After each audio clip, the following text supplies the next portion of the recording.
Okay, what's up, everybody? The last video I did one for me from my pretty much close to my house to the train station where I go to. So for this one, I'll pretty much talk about from the train station of where I get off Shinjuku Sanshone to where I work, and then or more specifically, where I'm going to have breakfast. But yeah, so. This is going to be a good opportunity to show you, hey, what my life is like and all the other stuff. It's pretty much 6:15 a.m., so still not many people. And I prefer coming here over Shinjuku Station, not because Shinjuku Station is confusing. Well, it is if you're new here. It's so fucking crowded. I can get through Shinjuku Station just fine. I just hate going through the crowds and. I also hate how crowded platforms always, contribute to me missing my train home. But, I can also take this train straight home from the station as well, and the walk is a little easier. But, yes, where did I leave off? So, yes, about I talked about how if you get manga here in Japan, of course, it's going to be Japanese. And I kind of want to transition that to about how how there's not many really English services here, and not many people speak English, and it's kind of better that you kind of know some Japanese before you get here. So what partially also inspires me to make this address this topic was a few days ago on Twitter. X, whatever the fuck you want to call it. It's nothing political. It's just, I don't give a fuck. But anyway, there was this woman who seemed to be from some European country based on her accent. She was trying to get a job here at some clothing store. And she was just, crying about she couldn't get the job because, she couldn't speak Japanese. I shouldn't have to learn Japanese. You should learn to speak English. But of course, these days, especially after, post-Trump and all that, people crying about all that stuff, it's just wow, you come to a different country and you expect people to speak your fucking language. It's especially, I know I'm going to feel like a hypocrite, especially, teaching English the last 16 years. But at the same time, if you're going to live in a different country, especially in the long term, you're going to have to learn Japanese. That responsibility is on you. And you try to get a job not knowing the language, and then expecting people to know either your language or know English. Just fucking go home or go to another country where English is more acceptable, and maybe you can get a job in that country without having to know the language. I'm pretty sure there are plenty of countries where the English is not the native speaking language can provide that. But also, I remember I read this article, maybe it was Japan Today or whatever, about this German couple who visited Japan, and they enjoyed their stay, but they don't want to come back again because not many people speak English. And okay, that's understandable. And I think I've already told you before with my present job, I work with study abroad kids from, let's say, the U.S., Australia, Korea, and Canada, and some from Hong Kong, Taiwan, and other countries. And some of them do kind of complain that, even though some people here in Japan do their best, it is very difficult to enjoy this country when there's too much of a language barrier, and some kind of regret not studying Japanese beforehand. I'm not going to say no shit or anything like that, but I have to keep in mind that some of these kids I work with, a majority of them are in Japan for 2 weeks anyway. And of course, some of them do have prior experience to studying Japanese, or they're trying to, let's say, study Japanese here. I'm glad to know that a good portion of them are making that very effort. Oh yeah, here's this movie theater I often pass by. But yeah, so of course, when it comes to tourism, or if you're just going to come here on vacation, I understand the frustrations that not many people here speak English, especially when there are certain places that I see on Twitter and other social media accounts where people there will be restaurants in Japan that have warnings that say, "Hey, if you don't speak Japanese, don't come in here." Because a lot of people are kind of frustrated, especially local restaurant owners, with foreign tourists because they don't speak the language and they wouldn't be able to, let's say, explain certain rules or customs that are very necessary to that particular restaurant. And of course, like in the U.S. And other English-speaking countries, you can't exactly get away with that, and that would of course be illegal and lead to many trans lawsuits. But that's pretty much the case here in Japan. I'm not here to say that's right or anything like that, but that's just pretty much the way it is here, especially in a very homogeneous country like Japan, and where the majority of the language is Japanese, and the majority population is also Japanese. So they pretty much have more leeway in getting away with stuff like this. Here I am at Kabukicho. This is also the inspiration for Kamurocho and Sega's Ryuga Gotoku series. And usually on my way to work, I pass by here. So yeah, I'll pretty much show you my commute as I talk about stuff. So yes, of course, when it comes to, I know it was like this company in Sweden called Education First, and according to the rankings of like English proficiency, especially in regards to, let's say, Asia, Japan was like second to lowest. I just only read an article or skimmed through it. Like I didn't really see like the whole listing. I was like wondering, like, hey, did North Korea outrank Japan in English proficiency? Because if that's the case, that's really fucking sad. But yeah, so there's like a completely there are reasons for this predicament, but that'll take a while to explain because I just want to talk about other nice stuff. Okay, so if you're familiar with the Ryuga Gotoku games, here's the Don Quixote, and it pretty much corresponds to its location in the actual game series. And I'm not going to go inside because I just want to find a place to relax and have breakfast. But I'm guessing they lost the license to it in recent years. So, what was it? So this place is no longer the Don Quixote as of 7. It's now like one of the police stations. I'm pretty sure you recognize this tower, but I'm not sure if you recognize this guy right here. Don't eat me. But yeah, so for every, let's say, 30 minutes or so, or maybe every hour, I forgot which, the Godzilla will roar, do his trademark roar, and of course, mist will come out of its mouth. And it's pretty cool. I've seen it a few times here. But yeah, so yes, for English proficiency, yes, you're likely to meet people who are proficient in English in other big cities like Tokyo, Osaka, and Kyoto. But outside of that, not so many. And here's the karaoke-con. So if you play the games, this also corresponds to the actual game location. That's pretty cool. And of course, this is a hotel, and this is Millennium Tower, and this also corresponds to the actual location of the game. But yeah, usually I have to pass through here to get to work.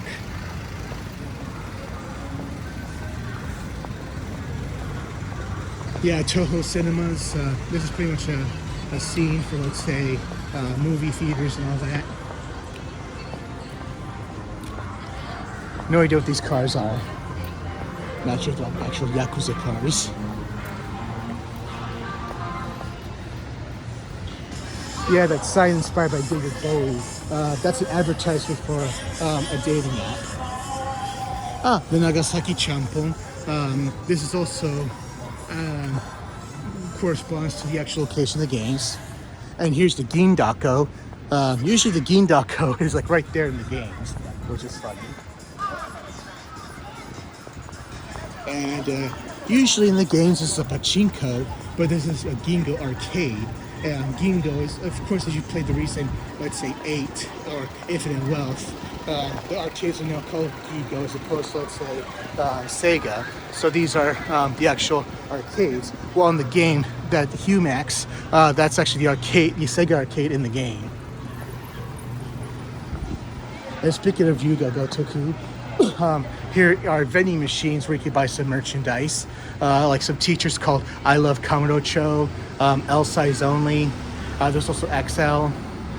There's also a clear file folder of Daigo, a keychain, and pretty much like tattoos of the characters. Yeah, this one features Daigo. This one features Saejima. And I think the one in Don Quixote features Kiryu. And yeah, so there's Godzilla again right here. And as you can see right here, this courtyard, it's been barricaded. And I'm pretty sure some of you may or may not have heard, this was up until, let's say, a little over 2 summers ago, a lot of runaway kids were congregating here. And this was like a place where they would all hang out. All these runaways, they were kind of like coming from all over Japan, like even as far as Hokkaido, Aomori, and Kyushu. And usually these kids came from well-off families, some didn't. It's just like they didn't really fit well into their particular groups or societies and felt they could find kindred spirits here. And it kind of got bad to a point where some kids, they were getting high or trying to kill themselves with over-the-counter, let's say, cold medicine. And because of that, they closed off they barricaded that place where they would be able to take those drugs. And if you want to, let's say, buy, let's say, medicine for like a cold, like there's the kind of something of a length, I don't want to say not so lengthy process. Okay, you have to, let's say, get a pharmaceutical guy to, let's say, like, okay, they're going to ask, like, okay, you can only buy only one of this. And are you buying this for yourself, or are you buying this for a minor, or on behalf of a minor? And if so, what's the relationship with this minor to you? So that's kind of the thing. But yeah, here's the police box.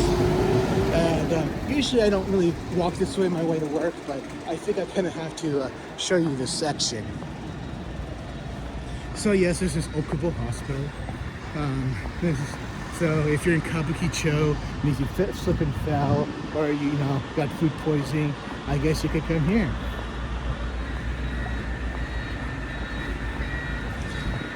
And here's Kabukicho Tower.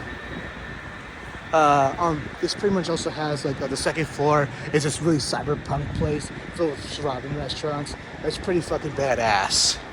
And this right here is an Appa Hotel. Go Kare right here. And if you've been watching, let's say, Japanese Twitter or Japanese YouTube, okay, so let me check what time it is. Okay, it's almost 6:40 a.m. So, or it's precisely 6:37 a.m. So in this particular, here are some love hotels along the way. So if you're familiar with this part of Tokyo or Kabukicho, for the last year and a half or so, a lot of young ladies have been coming here, as prostitutes. And usually a lot of these women tend to go to, let's say, host clubs, and they rack up a huge ass bill, and they just can't pay it off. So they suggest, like, okay, you can either work in the legal sex trade or the illegal sex trade. And the illegal ones tend to, congregate here because there are like love hotels just right here. It's kind of fucking funny, as we saw like a minute earlier, we just passed by a police box just around the fucking corner. So it's like, yeah, it's kind of weird to see this kind of shit active here. But usually when I walk home from work to the Shinjuku Sancho space station past 6 p.m., that's when I see them. And usually I'm a kind of guy that keeps my headphones on as I walk. So it's like, if I have my headphones on, they'll leave me alone. And in the 3 instances of, here's Okubo Park, if you want to play basketball or futsal, this is the place to go to. Usually on my breaks, I like to come and play basketball here, either by myself or some friends. But yeah, anyway, there's only been 3 instances I walked to the area without my headphones, and those are the only times I have been propositioned. You know, I just kind of like ignore them and walk away. And some of them aren't Japanese. I have seen some that are South American, some that are Eastern European. And based on some of the accents I hear when they speak to me in Japanese, they sound either Chinese, Korean, or Southeast Asian. So, pretty much women from all over the world. But as I said before, if I just pass through here with my headphones on, they'll just pretty much leave me alone. And there used to be Nigerian touts more active in this part of Shinjuku like 10 years ago, but touting was kind of like cracked down upon. And usually I just see only like 2 or 3 of them nearby the Shinjuku ward office, and they leave me alone now more than ever, even without my headphones on. So that's pretty cool. And I hear that they do, what's it called, like the reason why to avoid them, I hear that they drug your drinks and they kind of like, you know, deplete you of your credit cards and your bank accounts. Not speaking off experience, of course, but I have seen people give stories online about them. And I do believe them. You might recognize this, but usually in correspondence, you can block that, behind me. Look at the big ass froggy. So yes, this is like a small taste of the actual Kabukicho, and you know, you may have seen some things from, you know, Ryuga Gotoku that corresponds to the actual game. And I've also been to some of the other real life locations like Yokohama. I live in Yokohama. And I've also been to the actual Dotonbori, as it's called in real life. And I've also been to Fukuoka and Nagoya. And I used to live in Hiroshima, but like I haven't really spent that much time in Onomichi. And what else is there? Okinawa, I only went there as a kid. Hawaii, I only went there. I haven't been there since I was a kid, even though I spent some time there. But it's kind of nice to see some of these places that I do have some personal experience with being portrayed in an actual video game. Okay, so this is pretty much what I wanted to show you. You know, like we're kind of outside of Kabukicho now. Usually I pass by this Don Quixote store over here. Of course, there's the one in Kabukicho too, but this one's easier to navigate. I don't have to go through some stairs and elevators, and it's a lot less cramped. This one's like a little more spacious. But maybe I could show you that a bit without being a disturbance to any other customers or people who work there. And yes, that Don Quixote in Kabukicho, that's open 24 hours. And this one we're about to go inside, it's open 24 hours. But the one not too far from my house, it's open from 9 a.m. to 9 p.m. But still, the 24-hour ones, they're pretty rad. And usually you can think of these Don Quixote stores as like the Walmart of Japan.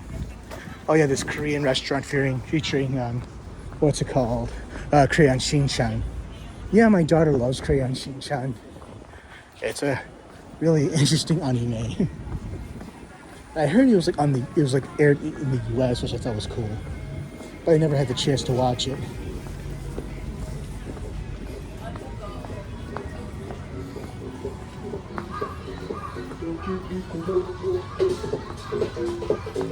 I just want to see if I can get any snacks for today, for work. Super Mario Brothers gummy bears. And a whole bunch of other traditional treats. Caramel popcorn, Hershey's Kisses. Yeah, sometimes they sell some Hershey's chocolate here. Usually they don't sell them at some locations, like especially. Oh yes, here we are, baby. Milk chocolate with whole almonds. I miss this shit. But this one's written in Hangul or Korean.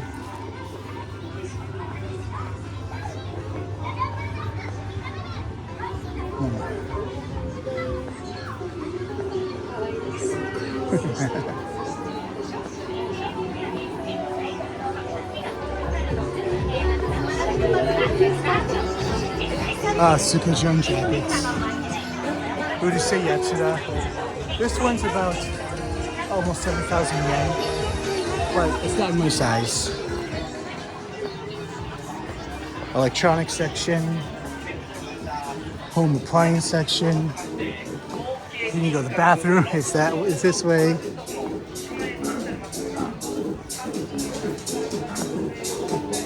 Souvenirs. Godzilla stuff.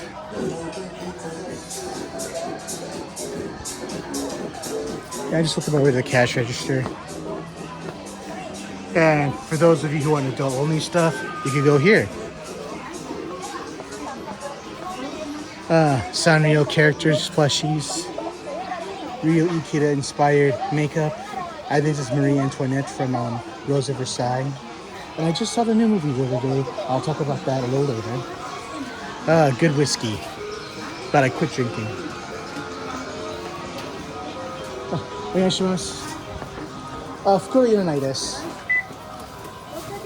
スイカで払います。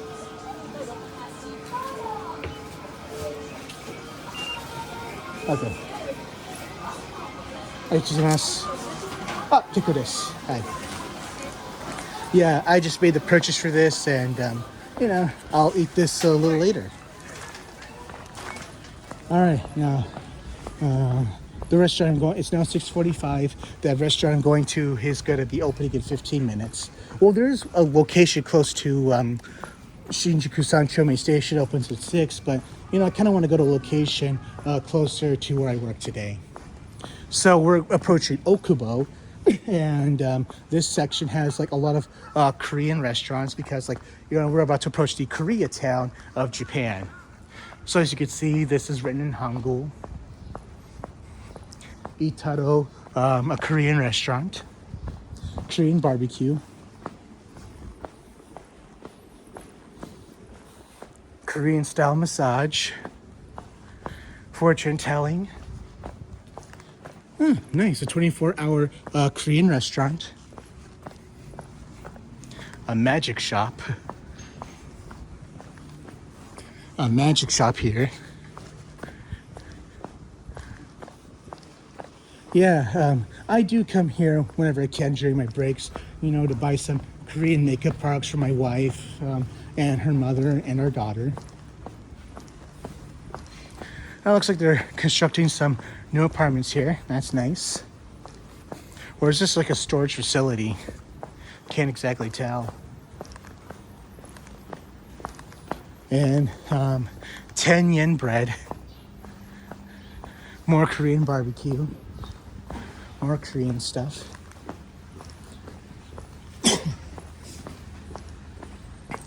This is like a retirement facility, and they're looking for helpers. More Korean restaurants. Korean sweet stores.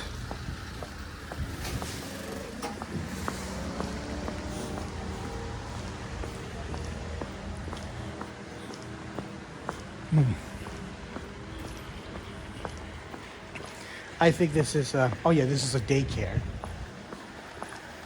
And this is a poster for recruitment for the GSDF, or the Japan Self-Defense Forces.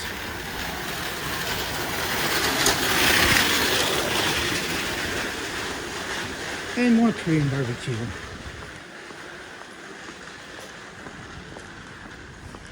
A big ass crab. Yeah. Yeah, as you can see, I kind of go through these alleys because they're less crowded.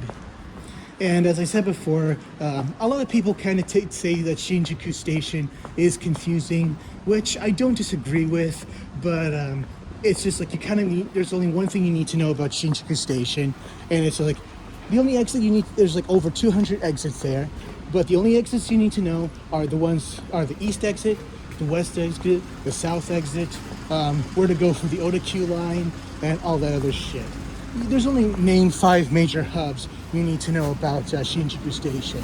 Other than that, the only thing that bothers me, especially during rush hour, are just the crowds. going through them, it can be worse than riding some of the trains themselves in my personal experience.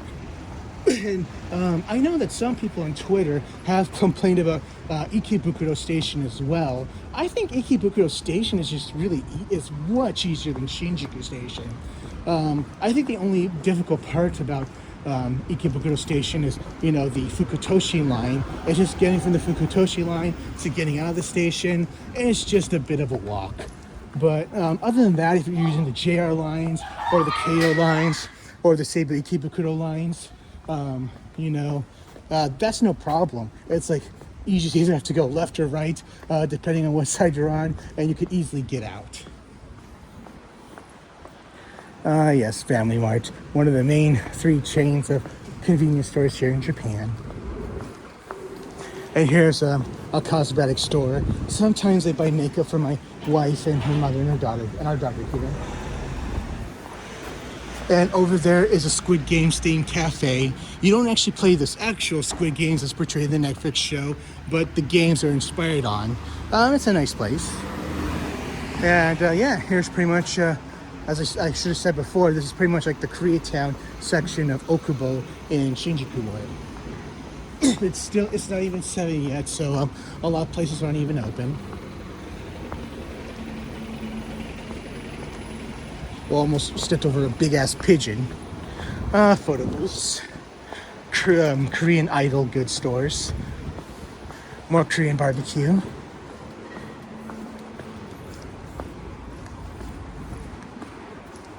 But yeah, before we got distracted by the sights, I just kind of wanted to talk about, like, hey, if you ever think about coming to Japan, or at least living here, yeah, I do encourage that you do study Japanese first. But I can understand why foreigners, even though I disagree with how some foreigners avoid it, I kind of understand the subliminal reasons why they don't get around to studying it. For example, a majority of those from, let's say, English-speaking countries who come here that are not affiliated with, say, the military are doing here to do English teaching jobs. And of course, that's the easiest way to get to Japan.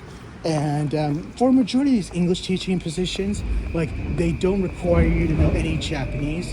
And even if you do know Japanese, it's very strongly discouraged. And the fact that you're doing a job where you pretty much have to talk in English all day, and you're just discouraged from using Japanese, I can understand why that resistance is there. It's because, hey, you're in a position where you're discouraged from doing so. And in some of my English teaching positions, I have been reprimanded for using Japanese. I mean, in my case, the first time I came to Japan back in '01, I already had 3 years of Japanese study. But of course, I came here as a student and not as a teacher for any other job. So I was in a better position to, let's say, study and improve my Japanese, which I did. But of course, when I came back in '05, when I was here from '05 to '07, and when I came back in '09, here's McDonald's. Money exchange, 7-Eleven. I gotta. Yeah, you'll kind of see people like that early mornings in some parts of Japan, most of the choice is Shinjuku. But, yeah. So, yes, I can understand why it's difficult for some foreigners to get around to studying Japanese. And for some of those who are here just to take HU English, a good percentage of them are only here for just, let's say, either less than 3 years or at most 1 year. So it's hey, what's the point of learning Japanese if I'm not here in the long run? And even after I come back, even after I leave, I have no intentions of either, moving back or visiting again. So I just think these parameters pretty much, set up this mentality saying, hey, I don't need to know Japanese. But going back to that original video, that woman who attempted to get a job at a clothing store, I'm not 100% aware of her background, but if she was in language teaching and if she was in a position where Japanese discouraged, I can see why, why she kind of failed to assimilate. And I remember this one African guy, I don't remember which part of Africa, but he talks about like, hey, if you're going to be here in Japan in the long term, you really have to assimilate here. And he's right. And I'll admit that there are some, factors that have made it difficult for me to assimilate, even after being here for 19 of the last 20 years. Okay, I made it to this Gusto restaurant. It's 5 minutes until opening, so I'll just use the last 5 minutes just to talk. But yeah, so if you're thinking of living here in the long term, at least study Japanese beforehand, at least learn the basics, and then from there you can pretty much use that as a foundation to improve your Japanese once you get here. Never mind, it's open anyway. So that's it for that.